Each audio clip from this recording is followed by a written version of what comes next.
All right, in this video, we are going to talk about one-to-one functions. So a function is one-to-one if there are no repeated second coordinates in the function. Okay. So don't get this confused with functions. With functions, right, we look at repeated first coordinates. For a one-to-one function, right, we look at repeated second coordinates. So we want to know whether this first function is one-to-one or not. So we would scan through the second coordinates. We have an 11, a 7, a 4, a 6, and a 1, right? So there are no repeated second coordinates. This function would be one-to-one, okay? Next, we want to look at this second function, function number 2, and ask, is it one-to-one? So we would look at the second coordinates. For second coordinates, we have 6, 2, 9, and 2. Okay, so here we have a repeated second coordinate, right? We have a 2, right? And different first coordinates, minus 1 and 1. So this function is not one-to-one, this second function here, not one-to-one. All right, and the third one, we want to know whether this function is one-to-one or not. So we would check the second coordinates and look for repeated ones. So we have a 7, and we're already done, right? It already repeated. In fact, it repeats again here. This function is not a one-to-one function, okay?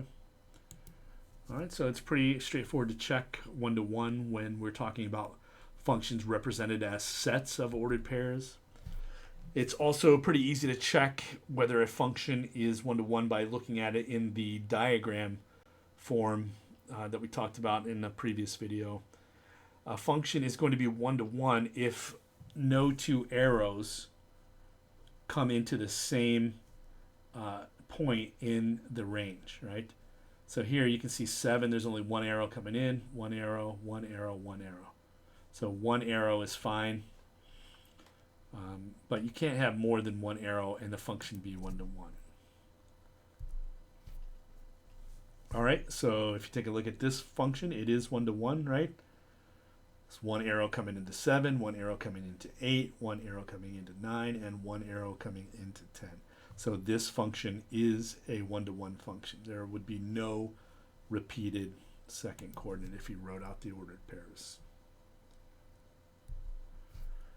All right, and this third function is not one-to-one, right? And it's not one-to-one because of 9 right here. Right, you can see that there are two arrows coming into it, right? That means we would have the ordered pair 2, 9, and then also this function would have the ordered pair 3, 9, right? And so therefore you have a repeated second coordinate, right? And so it is not one-to-one. All right. We won't talk about it too much now, but one-to-one is important in the later class, and later on in this class. What we would like to do is later on reverse these arrows, right? Turn them around and so that they go the other way. And when we turn these arrows around and they go the other way, we would like for that to be a function as well in certain cases. And so if a function is one-to-one, like here, you can turn these arrows around and have them point the other, say reverse all these arrows, and then you would have a function going from 7, 8, 9, 10 to the set 1, 2, 3, 4. So the domain and range flip. And it would be a function, right? Because no point over here would have more than one arrow coming from it, right?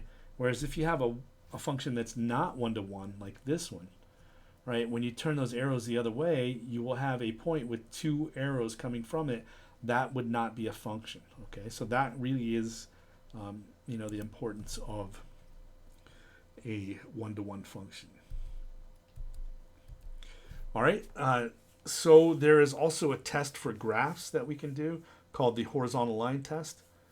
And the horizontal line test says that the graph of a function is one-to-one if and only if no horizontal line intersects the graph in more than one point, okay?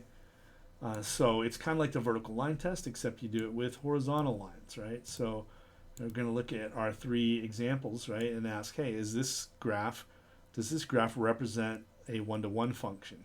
And so what we would do is look at the horizontal line test, right? When we look at the horizontal line test, right, we can see that no matter where we position this horizontal line, it never cuts the graph in more than one spot. Sometimes it doesn't cut the graph at all, right? And sometimes it does. But the main point is for one-to-one, it can't cut the graph in more than one spot, right? So this graph is the graph of a one-to-one function. All right, looking at the next example, we can see that this graph is not one-to-one at all, right? There are plenty of horizontal lines that will cut the graph in more than one spot. And when you do that, what you'll get, right, is you'll get 2 points that have the same second coordinate, right? Because they are on that horizontal line like that, okay? So you can see this has a 1, this has a 1. So there are 2 ordered pairs, right, that have the same second coordinate. So this function is not one-to-one. All right, what about this function? Is it one-to-one or not one-to-one? So you can see horizontal line here does not cut the graph, right? But as soon as I bring it down in this little area right here, you can see that it does. There are some horizontal lines that cut the graph, right, in more than one spot. It's supposed to be, yeah, there we go. So this horizontal line does cut the graph in more than one spot. So I would have 2 ordered pairs, right, with exactly the same second coordinate, but different first coordinates. So this function is not a one-to-one function. All right, and that is it on this section.